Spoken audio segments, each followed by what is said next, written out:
Gostaria de começar dizendo a você que você é importante e que sua vida é preciosa. Todos nós enfrentamos a luta diária pela vida. Procuramos cumprir nossos deveres como bons cidadãos. Providenciamos recursos para o dia seguinte. Acompanhamos os acontecimentos e sonhamos dias melhores. Mas sabemos que precisaremos conviver também com notícias desagradáveis, com perguntas sem respostas, com o medo e a solidão. Por isso, às vezes, perdemos a esperança.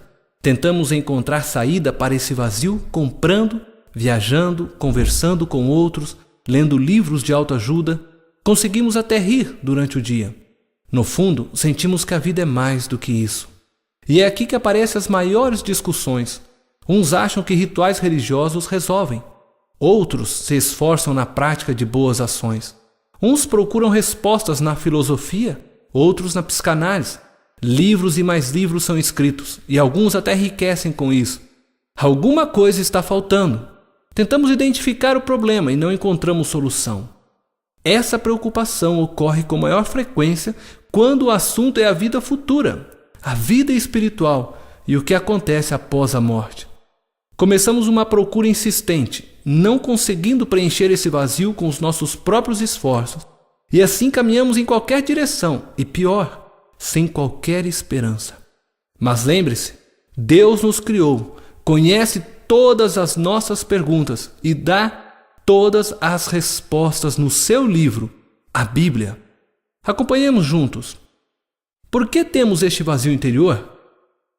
Isaías 59, verso 2 diz: "Mas as vossas iniquidades fazem separação entre vós e o vosso Deus, e os vossos pecados escondem o seu rosto de vós, de modo que não vos ouça."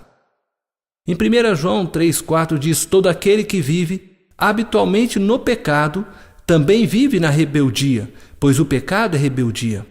Os nossos pecados nos separam de Deus, porque não seguimos orientações divinas e nosso espírito começa a sentir falta de Deus. Isso acontece com todo mundo? Romanos 3,23 diz: "Porque todos pecaram e destituídos estão da glória de Deus." Todos estão separados de Deus, mesmo aqueles que acreditam que são bons e justos.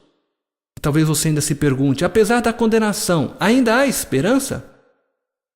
A palavra de Deus diz em Romanos 6,23: "Porque o salário do pecado é a morte, mas o dom gratuito de Deus é a vida eterna em Cristo Jesus, nosso Senhor." A consequência do pecado é a morte, que significa a separação de Deus por toda a eternidade. A vida agora não tem paz, esperança e segurança da eternidade com Deus. Diante dessa verdade, a Bíblia nos apresenta apenas uma alternativa. Atos 4, verso 12 diz: "E em nenhum outro há salvação, porque debaixo do céu nenhum outro nome há dado entre os homens em quem devamos ser salvos." A salvação só pode ser conseguida por meio de Jesus Cristo. E Deus, pelo seu amor, tem colocado esta esperança ao alcance de todos. A Bíblia diz: "Porque Deus amou o mundo de tal maneira que deu seu Filho unigênito, para que todo aquele que nele crê não pereça, mas tenha a vida eterna." Como conseguir esta esperança? Esta é a pergunta que está no seu coração. Diz a palavra de Deus em Romanos capítulo 10, verso 9 e 10. "Porque se com a tua boca confessares a Jesus como Senhor, e em teu coração creres que Deus ressuscitou dentre os mortos, serás salvo. Pois é com o coração que se crê para a justiça e com a boca se faz confissão para a salvação." Declarar que Jesus Cristo é o Senhor da sua vida significa que você não é mais rebelde e que deixa de confiar em religiões, filosofias e boas ações para a sua salvação, passando a crer somente em Jesus Cristo como o único mediador e salvador.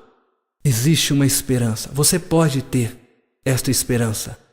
A Bíblia diz em Romanos 10, 13: "Porque todo aquele que invocar o nome do Senhor será salvo."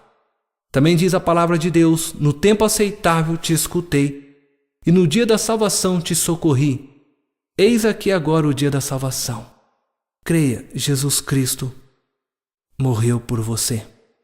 E se você deseja ter a salvação agora, faça a seguinte oração: Senhor Jesus, reconheço que sou um pecador. Perdoa os meus pecados. Creio que tu és o Filho unigênito de Deus que veio me salvar. Morreu na cruz em meu lugar e foi ressuscitado dentre os mortos. Tu és o meu único e suficiente Salvador.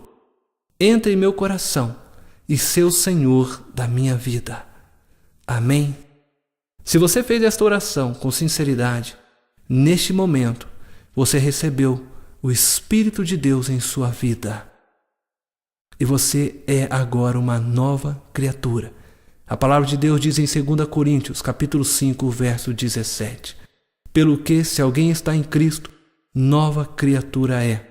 As coisas velhas já passaram, e eis que tudo se fez novo. Que o Senhor Jesus Cristo te abençoe.